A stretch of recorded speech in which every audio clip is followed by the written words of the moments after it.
আসসালামু আলাইকুম। অনেকদিন পরে গরুর গোশত রান্না ট্রাই করলাম।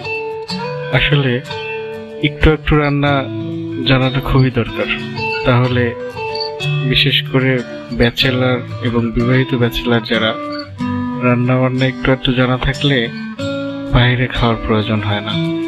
তাছাড়া আপনি রান্না জানলে আপনার বউ আপনাকে কখনো হুমকি দিতে পারবে না না খাইয়ে রাখার। এবার ম্যারিনেট করা মাংসগুলো নিয়ে নিলাম, কড়াই নিয়ে ঢাকনা দিয়ে ঢেকে চুলার উপর বসিয়ে দিলাম। ভালো করে কষানোর জন্য মাঝে মধ্যে ঢাকনা উঠিয়ে নাড়িয়ে চাড়িয়ে নিতে হবে।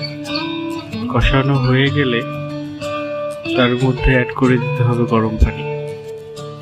গরম পানি দেওয়ার পর আরও কিছুক্ষণ রান্না করে নামিয়ে নিলাম। হয়ে গেল আমার গরুর গোশত রান্না। ধন্যবাদ সবাইকে।